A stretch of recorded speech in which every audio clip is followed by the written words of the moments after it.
Good day, ladies and gentlemen. Welcome to another round of the Pixel Judge Case Closed. I am Mr. Jensen. I am joined by Bismarck Hello, guys. and Freelancer. G'day. And we're discussing Rome 2, the recently released strategy game from Creative Assembly, and I think we'll just jump right into it. And Bismarck, you wrote the main review, so why don't you introduce us? Yeah, so Rogue 2, obviously one of the most highly anticipated games in the series. Back when Medieval 2 came out and then followed by Shogun, people were always asking about this game. When is the next Rome coming? I was very, very happy to see that they have finally started to go back to the old game. I didn't really like too much what they did with the series when it came back to Shogun, and especially the add-on of Shogun. My initial impression of Rome 2, I must be very honest here, was not very good. But for the first hour, even after the prologue, I was struggling to get, how should I say, I was struggling to really immerse myself in the world. I couldn't find the information that I wanted. I couldn't really manage my empire, so to say, or what was supposed to be my empire, what grew into my empire, as I wanted it to.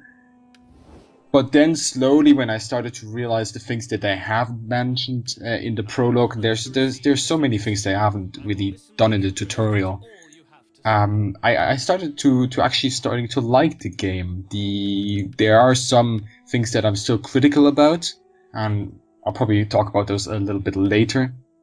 But I very, very much like that they tried to basically have a look at the formula they were using until now, and then just cutting away pieces that weren't really necessary. They've cut a bit too much off in some aspects, but especially the city management and so on. I think that this is actually a big step forward of what they did there, and also when it comes to how they presented the various nations and so on. That's a big improvement, especially over the first Rome, and also as a series in general. So yeah, that would be my first impression of the game when after I played it for 3 or 4 hours. So yeah, Ben, what did you think about it? You wrote one of the appeals. Yeah.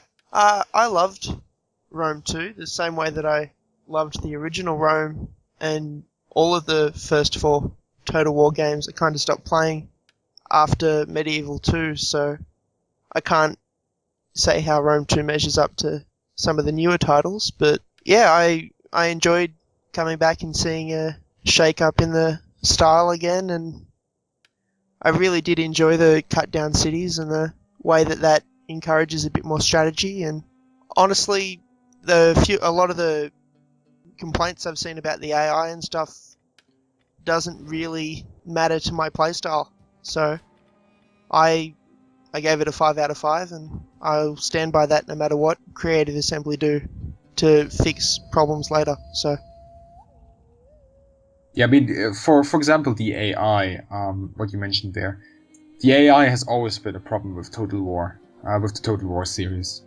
And I think if we would go into a Total War game expecting there to be massive improvements, then we'll be disappointed anyway. So anybody who really would say, "Oh, I'm disappointed with what they did with the AI," well, it was to be expected, to be honest. that, and I'm a chronic auto resolver for combat. So honestly, most of the complaints I've seen are about the combat AI, and that means nothing to me. So yeah, You're more interested in the sort of the world map, the campaign yeah, mode, and you management. mostly skip real time Yeah, combat. Yeah, that's often how I often end up playing after trying out the because I'm not that good at the real time combat, especially when you get these huge battles. There's a lot of micromanagement. I mean, not only do you have these different units, you have the infantry in the front. You have to put spearmen on the flanks so that the horsemen, enemy cavalry doesn't come in and slaughter you, and watch out so that your ranged units are protected. You have to keep your ambush units in the flanks. You have the cavalry. You have tons of things, siege weapons. And on top of that, you have different stances, different special abilities, the general's ring of influence. There's a ton of things to think about. So often it just it's almost a little too much for me. So I end up just at least if there is like I have a huge army and the enemy has a very small army, I just usually end up auto-resolving after, especially when I'm playing like a, 10, 20, 50, 100 hour long campaign. The combat can drag out time. So those stances that you mentioned and these special abilities, I actually think they went a little bit over the top this time. I mean, if you look at all the units, at least they all have at least one ability, with maybe one or two exceptions when you talk about these peasant mobs or something. It's a bit weird. I mean, if you would say like the whatever you would call him, the centurion or something, your actual general, giving your soldiers a little bit of boost by just being there with his presence, that's fine. But if you then start having these special abilities where you just suddenly give a unit new energy or something, like as in fatigue, those things are a bit weird, I must say. What I did like, however, is how on the campaign map you now have the option to basically make a forced march. You can live off the land, basically, which means that your army won't feed itself, I think, from the actual food pool that you have. And those things I quite like, but when it actually comes down to the battle and all the special abilities, I mean, I'm not talking about a testudo formation, for example, for the Romans. That's obvious that they're going to do this. But then just that special ability where you just boost their combat stats for a brief period of time, is that really necessary? I don't think so, actually, but... The special abilities were, I think they started with those in Empire. I don't remember. Maybe I know they were in Shogun 2. Like the general has these where he can boost morale. I mean, there were some things in like the early Rome and Medieval 2 as well, but they've gone further with it, and I think that's okay for the most part. As long as you can hover over the button with your mouse and you can see what it actually does, it's okay. It's just I don't understand why they have like when you can check like new formations. Basically, you can change formations, and each unit has like I get the idea behind it, that you can select your entire army and just click a formation button, and then archers will stand in the front, spearmen on the side, and so on. But it's like I mean, it's not bad that it's there because you don't have to use it if you don't want to, but it's a little I don't know, and you don't really. Yeah, you don't. Yeah, and you don't feel like you get any sort of training or introduction to it. So it's like it's just there for like, yeah, if you want to use it, but we're not going to tell you, what it's good for. Yeah, definitely. I mean, also, this is the same thing with the early, for example, Empire and Napoleon. They always had these options to put your whole army into I think also in Shogun 2 they had some special formation to put your whole army into some kind of historically correct formation, and the same thing is now in Rome too. You can put your Roman army, if you set it up correctly, you'll have your hastati up front, then the principes or princeps, then the triarii. But it doesn't really give you any benefit. In fact, it actually impedes you a bit because the battles just don't play out like this. So really, it is a bit redundant.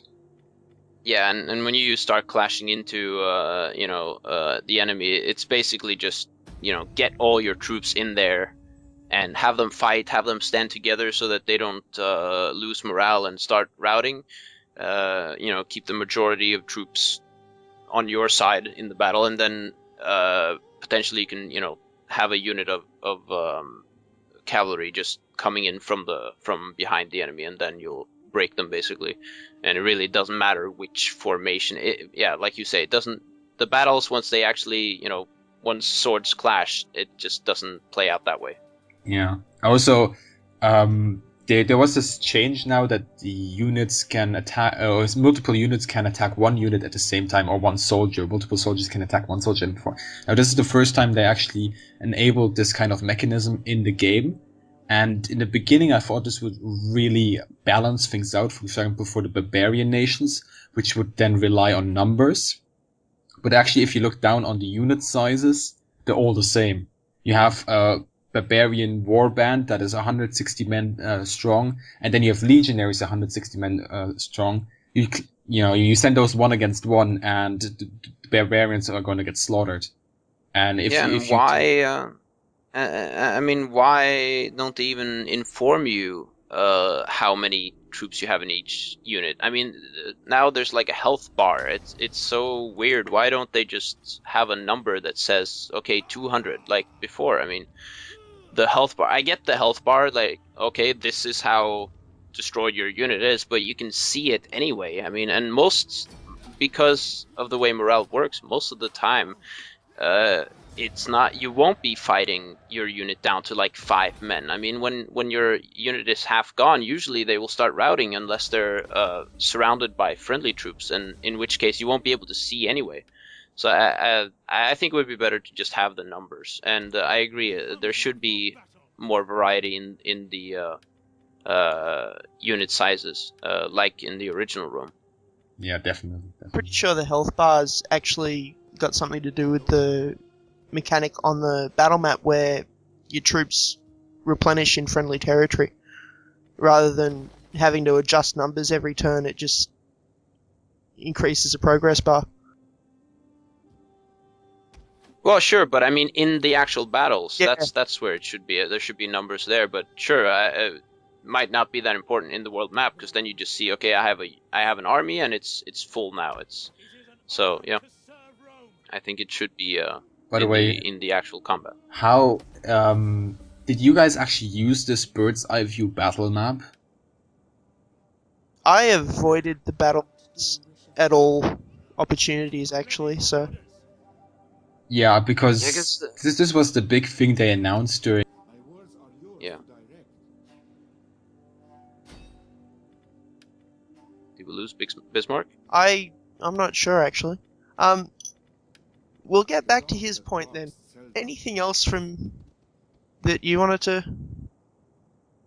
Well, I think just the game is a lot of fun, and it is a good game, but it's just, it has so many problems. And like you said, the AI isn't a huge issue for you, and I understand that. And like Bismarck said, the AI, we shouldn't expect it to improve that much. Well, first of all, I think we should expect things to improve in sequels, because otherwise you get the sort of Call of Duty Yeah, syndrome, where you just keep re-releasing the same thing over and over. Rome 2 is obviously a huge step forward for the franchise. It's not like that at all, but I think we should expect better AI. But as reviewers, but on a personal level, I didn't expect it to be any better. But in many, because the AI itself, when it works, isn't that bad. It works okay, and pathfinding is good.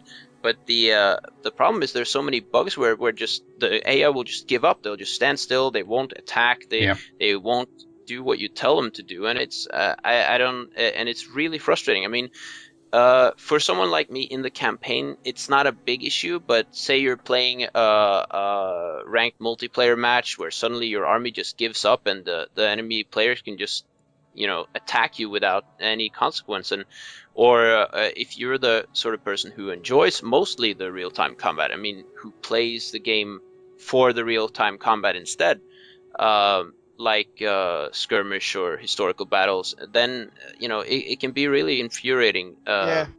to just have that ruin the experience for you. I do think they improved on that though, because if you compare it to the first Rome, for example, the Roman legionaries, if they had their pillars up and they would throw it at the enemy, you had that give that as a separate command, and now they actually do it automatically, depending on if they actually stand right in the face of the enemies, they won't do it anymore. But if they have some kind of distance, they actually throw this. So that's a big improvement, because in the old Rome, sometimes they would raise their spears against a cavalry attack, and then the cavalry would already be among them, and then they would throw it, and that was just like, what are you guys doing?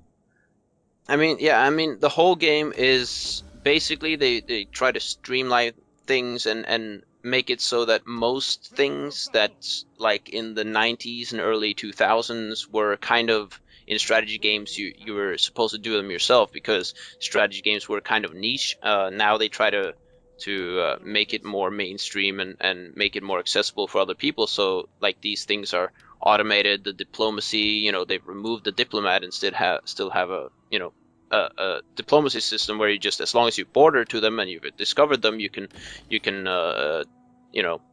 have diplomatic relations with them. But I think so. And that's good, but the problem with the AI isn't that it's bad by itself, but it's just that it's so buggy and broken, and It's very random as well. It sometimes yes, that's the thing, because you think it because tries to make something smart, but then it just fails utterly.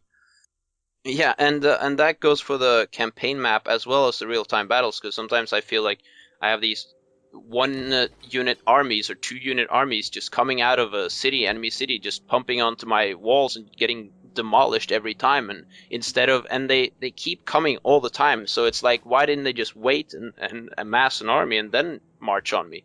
And there's really illogical things that they do sometimes. I mean, the AI isn't bad once they can fix it, but there's so many times where it just does completely illogical things.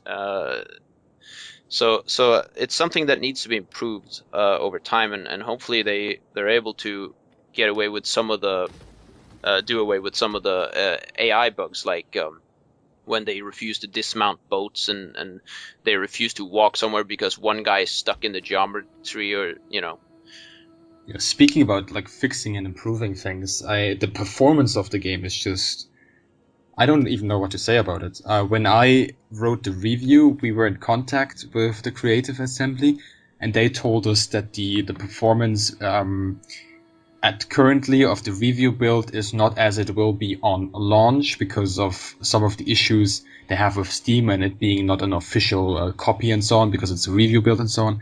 And I'm not quite sure if they were entirely correct in saying these things. I do think that the stability certainly improved after launch. I didn't have any crashes anymore after launch. I had occasional crashes in during my review, but as in the things you sometimes, and also the graphics, it looks very washed out, and even if you have a system that's quite powerful, you're just not able to crank it up on high because it's just going to be laggy. I didn't have issues actually.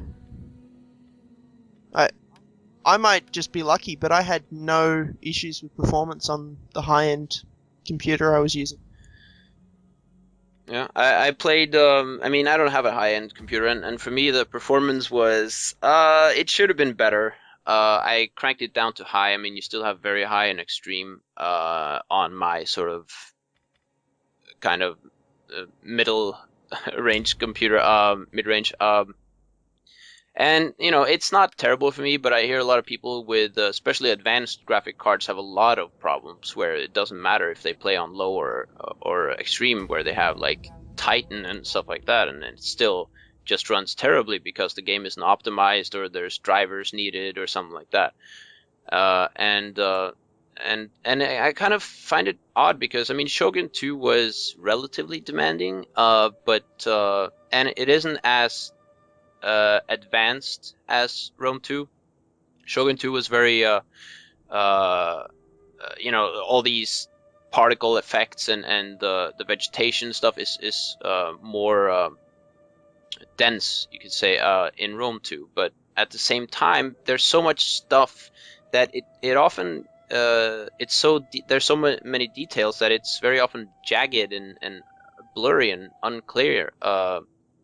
It reminds me of when the Nintendo 64 came out and they started with 3D graphics, and it kind of like felt a little weird, like with these like Carmageddon 2, if you remember, like arms were basically just cubes, like rectangular cubes, and that was sort of back then they were trying to work with 3D, but the technology hadn't come far enough so that 2D basically looked better than 3D, and that's how I feel Shogun 2 is simpler. It's not as advanced, but it just looks cleaner and looks better to me than Rome 2. It also has more vibrant colors. Yeah, definitely. I can't speak much about the graphics. I still enjoy looking at Medieval 1, so... Yeah, I mean, again, but that's what I mean. It doesn't have to be so advanced, and I feel like because it is so advanced, to be able to remove the aliasing, the jaggies, and so on. You have to have such a powerful PC that if you don't have a powerful PC, it kind of looks just ugly, really. And yeah, I just don't feel like the performance is suitable for what you actually get out of it. Yeah, I mean, personally, I'm not a person who really needs high fidelity graphics anyway, but I did feel kind of as if they dropped the ball a bit. I mean, it's not really necessary for me to see my army that I march off to the slaughter, how they look like. It doesn't really matter for me personally. I understand if people say, "Oh, I want to have it look as realistic as possible." Yeah, I understand. For me personally, it's not a matter. But if it then looks washed out and just murky and yeah, Yeah, it's it gets just oppressive if you have to sit and look at that all day. And this is a game you play all day, so it's kind of important.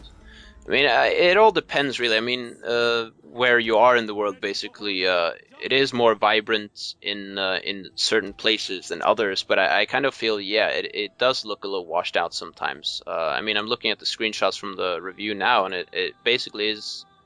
There's a lot of basically gray tones. I mean, grass is kind of gray green, and the sky is blue, but it's kind of still gray, and those yeah. were made on the high setting to give like an impression of what it looks like for probably most Mm. people, and it's not very attractive, let's say. Yeah, the world map is very pretty, I think. But again, I sometimes just have terrible performance where the frame rate just drops to the floor. Where I hover over certain things on the map, where it might be like a boat that has like this. I don't know what the effect is, but it looks almost like the boat is in a storm. There's like a ring around him, and sometimes if I zoom in on that, it just kills my frame rate. So there's odd things like that. There's obvious performance issues that aren't just because the game is so beautiful. It's also a lot because the game isn't optimized well enough, and that is very strange because I mean, that's one of the things they've been boasting when they were marketing the game. Yeah. Like, Yeah. the game is supposed to run perfectly for everyone and still look great. Exactly. This actually brings me back to the point I made earlier, and then somehow my microphone didn't work anymore. With the battle map, I mean, this is also something that they were making this huge fuss about in the early trailers. Like, you can zoom out and you can see the battle in its entirety and so on. There is no use for it. Absolutely no use for it. And I don't understand why they would add something like this and use time and spend time on something that is absolutely useless, and then not use the time for something else that might actually benefit the game. And it's the same thing when you look at the encyclopedia of the game. You need to be online to actually access it. If you don't have an internet connection, you cannot look at the stats of your units, you cannot look at the technologies, you cannot look at what the buildings give you as a.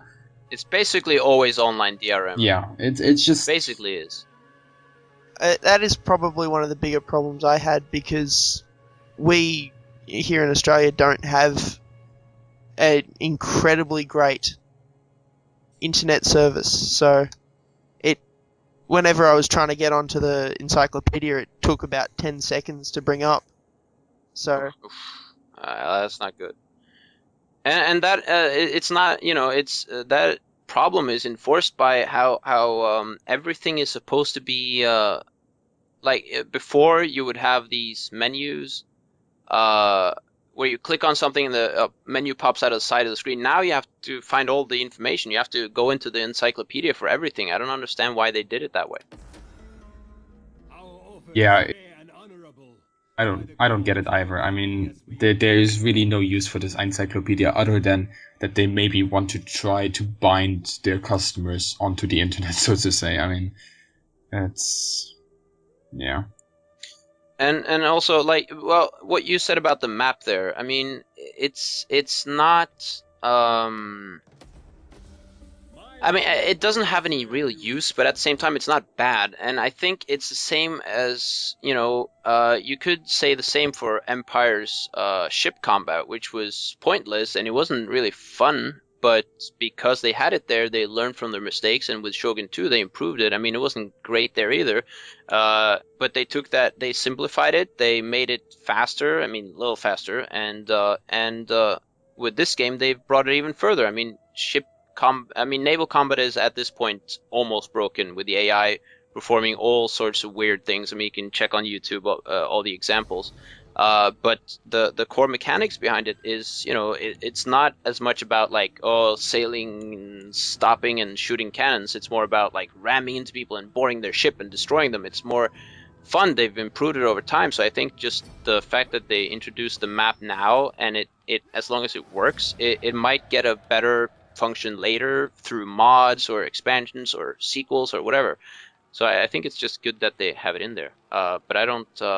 Yeah, I agree. I mean, it's never used.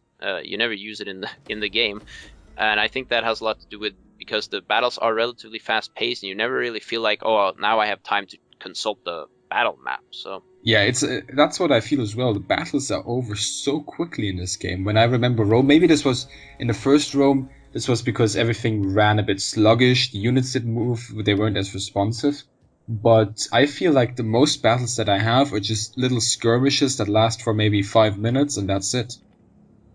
Yeah, especially after you beat the main army of a faction, then like that's the last big battle. And often that's the first big battle with that faction. I mean, and after that it's just you march through them or they march through you. Yeah.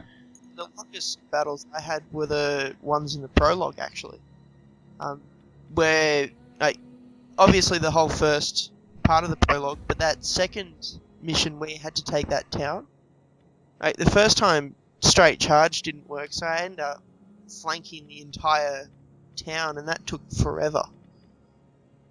Yeah. Well, you still have the where you can fast forward, but in the beginning you're not that confident anyway. But yeah, I agree. I mean, the battles. It didn't increase the speed appreciably. So. Oh yeah, I suppose yeah. That if you have to, I mean, especially if you're walking, you still have to sit there and wait several minutes. But I mean, one thing that was really puzzling to me is the UI. A lot of people have shown like outright just hate for the new UI, and I personally, in the beginning, I was very confused and frustrated because it was like, what is this? Why isn't it like I'm used to?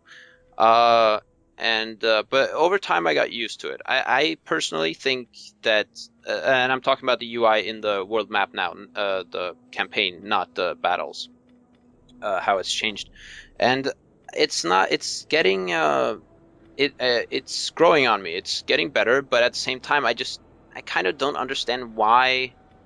I mean, out of all the things in the Total War series, I think the UI is like the last thing that is required to change. I mean, it's that, and it's the animations. Animations were already pretty good in Shogun 2, and they improved them here, and that's good. And the UI should have been just gotten the same sort of evolution, not a complete do-over. I personally think this, and I understand the hate of other people because it is very strange, but at the same time, it's not bad. It's definitely not bad. It just takes some getting used to. Yeah, that's what I mentioned earlier as well. For me, like the new UI, I didn't find anything, and as soon as I knew where stuff was, and when I did a bit of try and error, let's say, and now I'm fine with it. It's not amazing. It never was amazing in my opinion, but it does its job. I can see the information that I need, and that's fine. I kind of miss the ability to close screens without clicking the menu button again, though. The objective screen, the faction screen, you got to click the objective button or the faction button again rather than just a big X in the corner. And that's... Oh, you can hit escape, hates me. Yeah, I mean, because these things are like minor issues, but at the same time, when you play this game for 100 hours, it is a little just, it's an extra click, and you have to do that extra click every minute, basically, or several of those clicks every minute, and it can get tedious. And I just think that ultimately it's not terrible, the UI, it's just it isn't improved, so the change, the complete revamp wasn't necessary. And I honestly have my suspicions, and I've heard rumors otherwise on the internet as well, that it just it might be just because they're considering going over to consoles, or porting Rome 2 to consoles, or with future sequels to like next generation consoles. That's why Wow. the UI is this way. Yeah, I heard that as well, but I just don't understand who would play a Total War game on console. Maybe this is just me because I'm used to playing all of them on PC, but I just cannot see how how maybe how the campaign map, I can understand that, how that translates onto a console, but then the transition to the battle map with I mean I'm not a console player. I just don't understand how you would manage a battle. I just don't get it. Strategy games are definitely, very niche, or a minority on the consoles, but more and more games have tried it, and succeeded more or less, where like the Halo Wars, and Enemy Territory, XCOM Enemy, no, not Territory. And I think, the way it is now, it wouldn't be that problematic, because basically you probably just click right trigger to select your next army, and you just scroll through the armies, and like, okay, now you use this army, and you use the analog stick to like mark up the route, or like the crosshair, and mark where you want your army to go. And I think the new UI is something that would serve consoles better than the old one, and I think that's why they've done it, potentially. And it's not a bad thing that they're going to consoles. I mean, yeah, more money for them, good. But I just feel like, well, let's just say I'm waiting for the mod that brings back the old UI. I don't think it'd be more money for them. Like, the entirety of the market for grand strategy games have a PC to play grand strategy games on. I don't think there's anyone interested in a Total War game that doesn't have a computer that'll run it.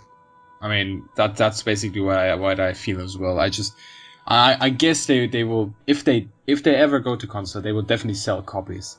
But will they ever sell copies to make it worth it? I don't know. I don't think so. I just Yeah, it might not be Creative Assembly's idea. It might just be Sega, but expanding is generally a good idea for from the publisher perspective. I mean, there's more customers, basically, and you look at games like Blizzard's games and Creative Assembly's games. They're games that are PC only, or they used to be, at least on Blizzard's side, and even so.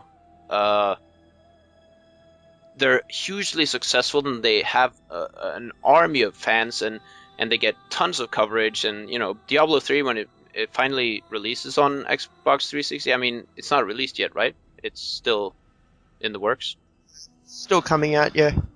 Yeah, and once that happens, it'll be a pretty big success, and so I can, it will sell if Total War jumps to consoles as well. It will definitely do that.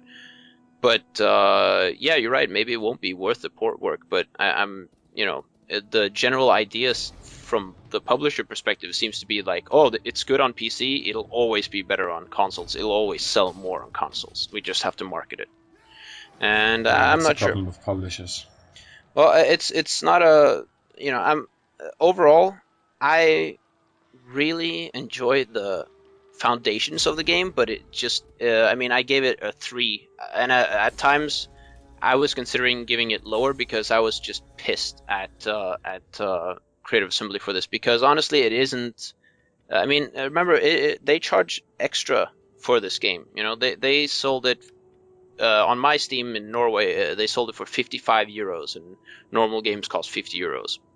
And in the US, it was $60 instead of 50. So they charge extra for it, and as long as the game works, that's kind of worth it, because it is a game you can enjoy for hundreds of hours without it, running out of steam.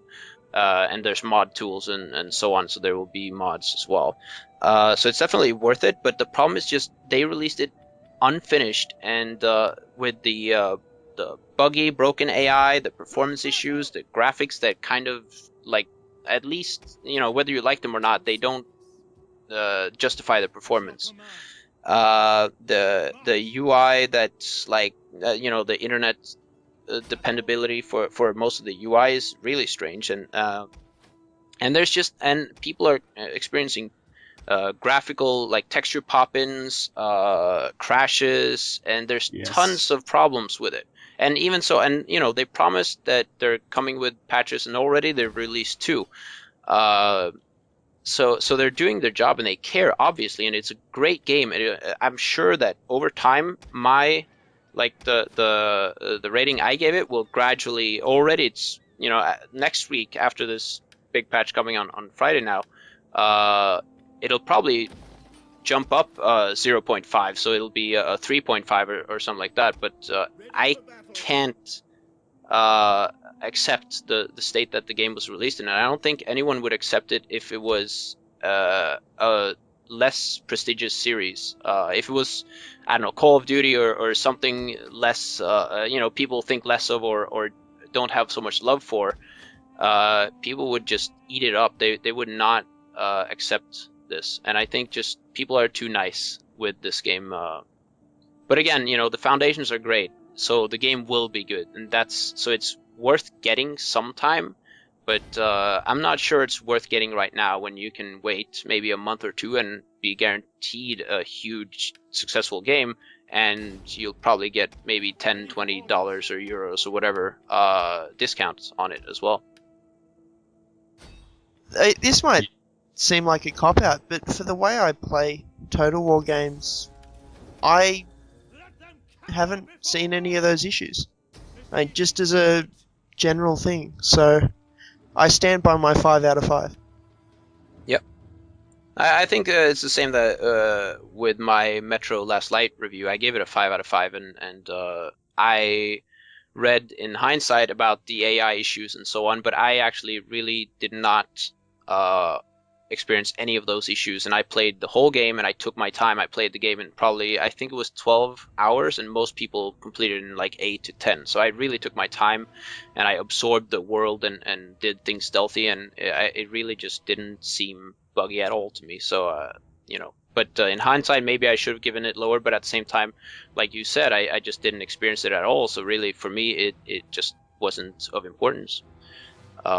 But and also one thing that I actually forgot to mention, since Shogun 2, the co-op campaign has been like the thing that I care the most about for Total War. Actually, I love playing it with a buddy. It's basically like playing a board game without having to set up the pieces, and you have to have your friend come over and you have to sit there for 6 hours. Here you can just play it whenever you're tired. You just save and you quit and you leave.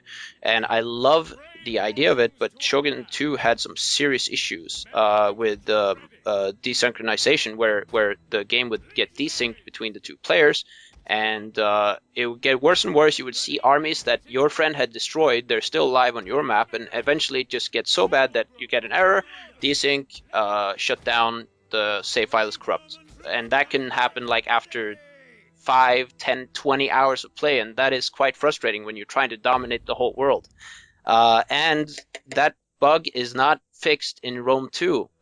There's hundreds of people who have reported the same, thousands probably, on the official forums, on Steam, everywhere, that the desyncs are still happening, and it happened to me too relatively quickly with my friend, and it is so frustrating. They need to fix this, and they never fixed it for Shogun 2, so I'm getting very upset and scared that they won't fix it there either. And I know my friend who rarely plays single player games, he bought Rome 2 for the co-op campaign.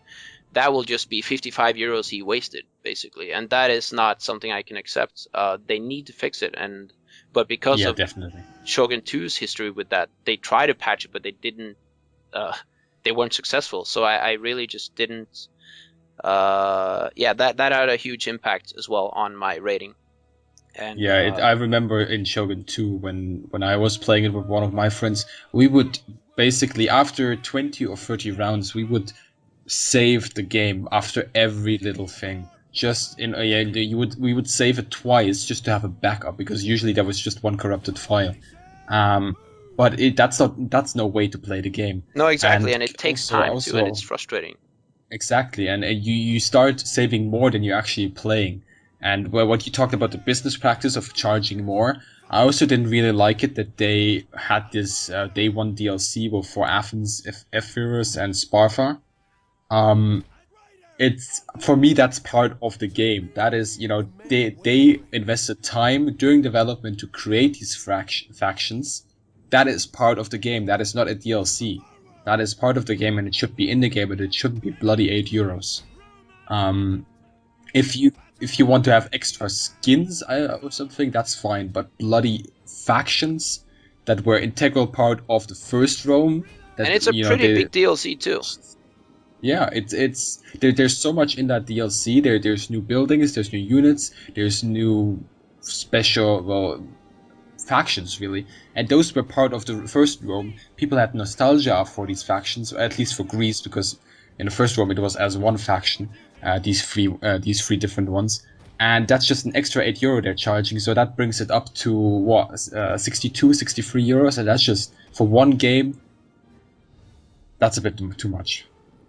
I don't know. That's Australian price for me. So, and that was a pre-order. So it was about the standard. But that's the thing. It's a pre-order, but it's like not a pre-order because, I mean, it is, but it's like, okay, do you want the game now and save €8, and the game is fucking broken, or do you want to wait and get it on sale?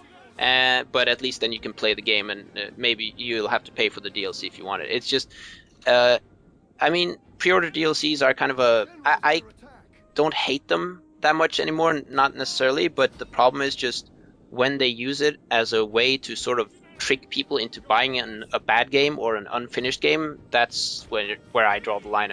And this isn't a bad game, but it is an unfinished game, and therefore I think it is quite rude to punish those who pre-ordered the game by having the game almost unplayable for a lot of people, but for even a lot of other, where it isn't broken, it's still buggy, or punish the people who wait by charging extra for that DLC. So it's like no one wins, and Sega and Creative Assembly are certainly not winning any, goodwill with this either.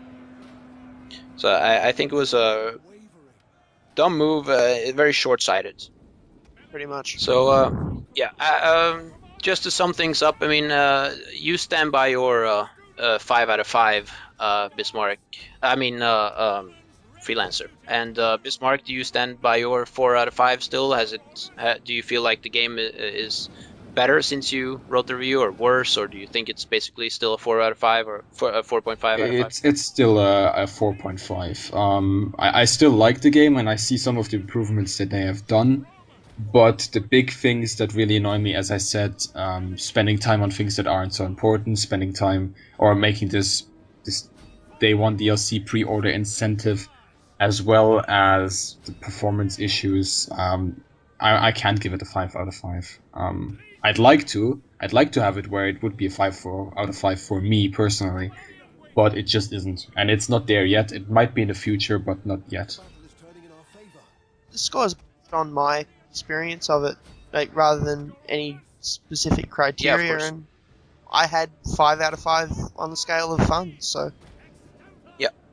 And for me, it was just one final thing actually from the co-op campaign, because I haven't played the co-op in a while because it was so frustrating. We quit it, so that's why I keep remembering this.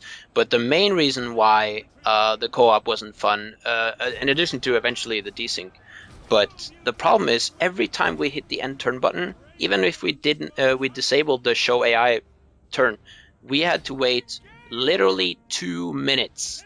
For like when I hit end turn, for it to go around and then come to my buddy and for him to do his turn, it would take 2 minutes for all the AI faction logos to scroll through, and it was worse in multiplayer campaign than in single player, mind you. So, and that was just like mind-boggling. So basically, like you said, 5 out of 5 for you in terms of how much fun you had. Well, especially in the beginning when you start with these northern factions, it was just very very slow. You have to do like these tiny little things. You're quickly done with your turn. You hit the end turn button. You have to wait 2 minutes. Then you do your 30-second turn again. 2 more minutes. 30-second, 2 more minutes, and you keep going like that. And that is ridiculous. They need to fix that. And that's why I had to just quit with the campaign and just leave it for now.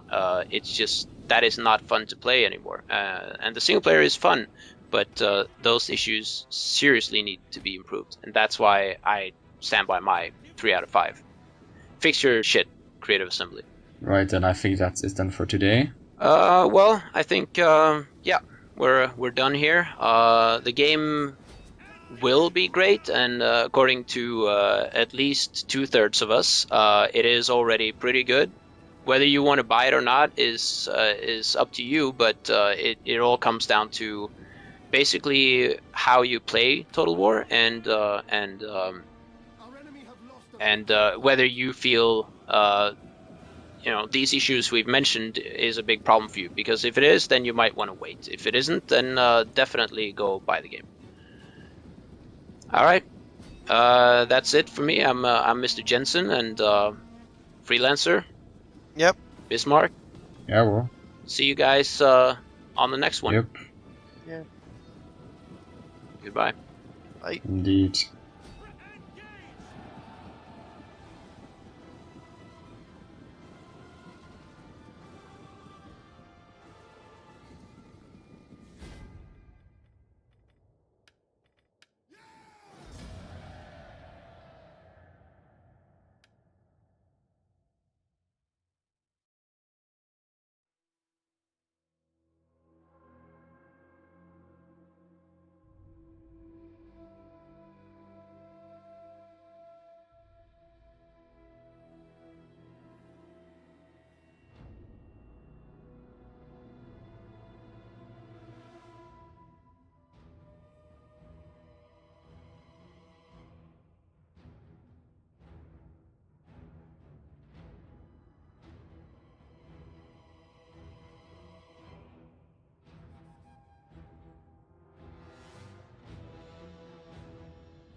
We hunger for battle.